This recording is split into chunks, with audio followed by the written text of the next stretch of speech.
पर्दे में पूजा लेकिन अंदर छुपा पाप। एक नकली पंडित जो दुआओं के बहाने औरतों की इज्जत से खेलता रहा, लेकिन जब सच्चाई सामने आई तो सब कुछ हिल गया। ये एक ऐसी कहानी है जिसे सुनकर आपके पैरों तले जमीन खिसक जाएगी और रूह तक कांप उठेगी। ये सिर्फ धोखा नहीं, एक चेतावनी है। गांव के किनारे एक पुराना मंदिर था और उसी मंदिर के पास एक छोटा सा कमरा था। यही कमरा था पुजारी गणेश प्रसाद का ठिकाना। गणेश प्रसाद की उम्र लगभग 70 साल थी, लेकिन उसके चेहरे पर ऐसी नरमी और बातों में ऐसी मिठास थी कि लोग बिना सोचे समझे उस पर भरोसा कर लेते। गांव वाले उसे एक भला और ज्ञानी व्यक्ति मानते थे, खासकर महिलाएं जो उसके पास दुआ और प्रसाद लेने आती थीं। वो कहता, यह प्रसाद तुम्हारे दुख दूर कर देगा। लेकिन सच्चाई कुछ और थी। प्रसाद देना तो बस एक बहाना था। गणेश प्रसाद औरतों की भावनाओं से खेलता, उनकी कमजोरियों को समझता और धोखे से उन्हें अपने जाल में फंसाने की कोशिश करता। वो इतना चालाक था कि किसी को उस पर शक तक नहीं होता। इसी गांव महेश नगर में रहती थी एक लड़की जिसका नाम था सविता। सविता एक मेहनती किसान की बेटी थी, बेहद सुंदर, समझदार और हिम्मती। उसका दिल गांव के सीधे साधे दुकानदार विजय पर आ गया था। सविता और विजय की मोहब्बत धीरे धीरे परवान चढ़ रही थी। कभी खेतों के किनारे तो कभी पुराने बरगद के पेड़ के नीचे दोनों मिलते। लेकिन सविता के पिता मनोहर लाल को यह रिश्ता मंजूर नहीं था। वो चाहते थे कि उनकी बेटी किसी अमीर घर में जाए ताकि गरीबी से मुक्ति मिले। एक दिन सविता की मां लक्ष्मी ने कहा, बेटी पुजारी जी के पास जा, वो पूजा करेंगे, शायद कोई रास्ता निकल आए।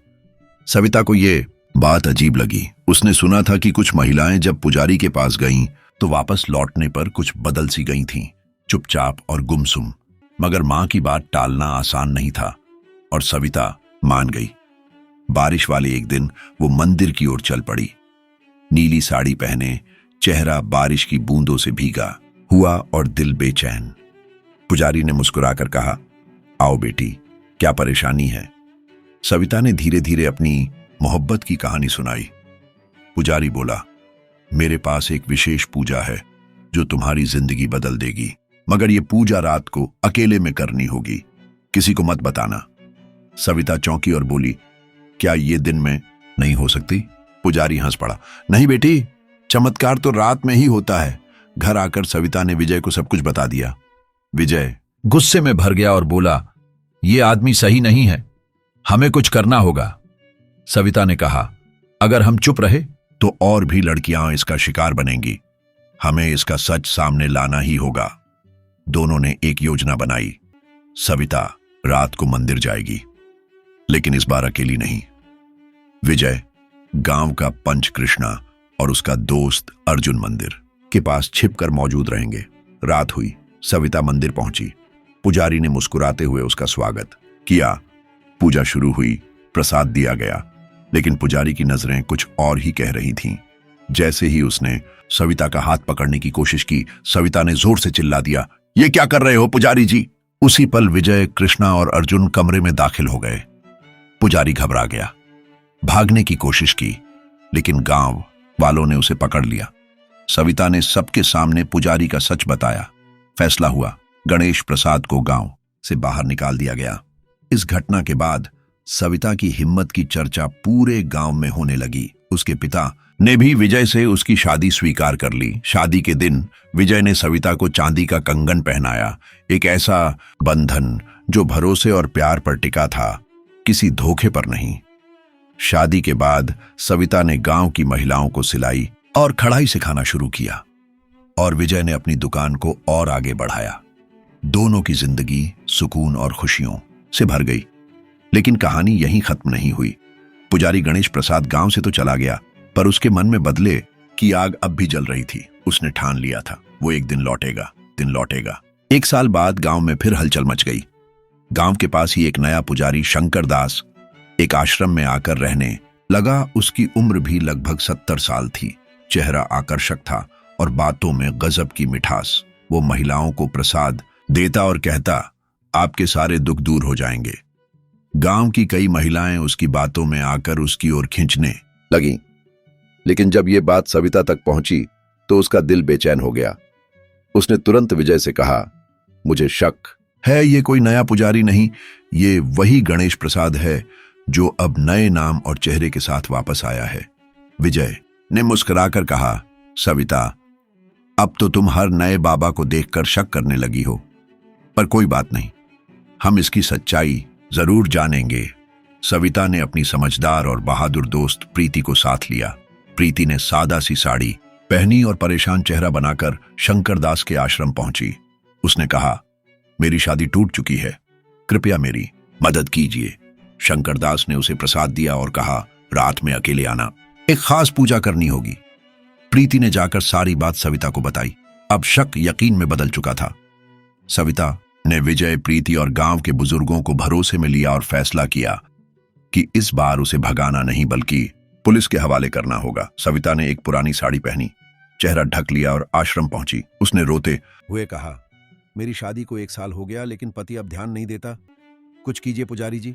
शंकरदास ने नजर उठाई, चेहरे पर वही पुरानी चमक जो गणेश प्रसाद की हुआ करती थी। उसने प्रसाद देते हुए फिर कहा, रात को अकेले आना, पूजा के बाद सब ठीक हो जाएगा। सविता ने हाँ में सिर हिलाया और लौट गई। इस बार गांव के लोग भी उसके साथ थे। पंचकृष्णा, अर्जुन और उसके पिता मनोहर लाल सभी तैयार थे। रात को जब सविता आश्रम पहुंची तो उसने अपना घूंघट हटा दिया। शंकरदास चौंक गया। तुम वही लड़की हो जिसने मुझे गांव से निकाला था? सविता ने डट कर कहा, हाँ, और इस बार तुम सिर्फ जाओगे नहीं, पकड़े जाओगे। उसी वक्त विजय, कृष्णा, अर्जुन और गांव के लोग अंदर घुस आए। शंकरदास ने भागने की कोशिश की, लेकिन इस बार वो नहीं बच पाया। गांव वालों ने उसे पकड़कर पुलिस को सौंप दिया। इस बार उसके खिलाफ सबूत इतने पक्के थे कि वो सीधा जेल चला गया। गांव में एक बार फिर सविता की बहादुरी के चर्चे होने लगे। प्रीति ने कहा, सविता, तुम सिर्फ एक लड़की नहीं हो, हम सबके लिए उम्मीद हो। कुछ समय बाद एक बरसात की शाम विजय ने सविता को छत पर बुलाया। उसने चांदी का एक कंगन दिया और कहा, यह मेरा वादा है, तुमने सिर्फ मेरी नहीं, पूरे गांव की रक्षा की है। सविता की आंखों में खुशी के आंसू आ गए। वो विजय से लिपट गई। 3 साल बाद उनके 2 बच्चे थे, 3 साल का बेटा अरुण और 1 साल की बेटी रेनू। सविता घर संभालती और गांव की महिलाओं को सिलाई कढ़ाई सिखाती। विजय की दुकान अब गांव की सबसे बड़ी दुकान बन चुकी थी। लेकिन फिर से सुकून की परीक्षा हुई। गांव से कुछ दूरी पर एक नई कुटिया में एक नया संत रघुनाथ आ गया। लंबी दाढ़ी, शांत चेहरा और बातों में असर। वो भी प्रसाद देकर कहता, आपके सारे दुख दूर हो जाएंगे। जब सविता को इसकी खबर मिली तो उसका दिल फिर से बेचैन हो गया। इस बार उसने अपनी भाभी रमा को साथ लिया, जो तेज, बोल्ड और समझदार औरत थी। रमा गई और संत से बोली, घर में बहुत क्लेश हो रहा है, कृपया मदद कीजिए। रघुनाथ ने प्रसाद दिया और वही बात दोहराई, रात को अकेली आना, खास पूजा होगी। रमा ने आकर सारी बात सविता को बताई। अब कोई शक बाकी नहीं रहा। सविता ने एक नई योजना बनाई। वो खुलकर रघुनाथ से मिलने गई और बोली, संत जी, गांव में आपका नाम हो गया है, मेरी भाभी की पूजा आप ही करें, लेकिन सबके सामने, दिन में। रघुनाथ थोड़ी देर चुप रहा, लेकिन फिर मान गया। अगले दिन जब पूजा शुरू हुई, वो मंत्र पढ़ रहा था, पर उसकी नजरें बार बार सविता पर जा रही थीं। तभी सविता ने सबके सामने ऊंची आवाज में कहा, बस बहुत हुआ, रघुनाथ नहीं, तुम वही गणेश प्रसाद हो। वो आगे बढ़ी और उसकी नकली दाढ़ी खींची। नीचे से वही पुराना चेहरा, गणेश प्रसाद। गांव वाले गुस्से में आ गए और उसे पकड़ लिया। इस बार फिर उसे पुलिस के हवाले किया गया और उसे कड़ी सजा मिली।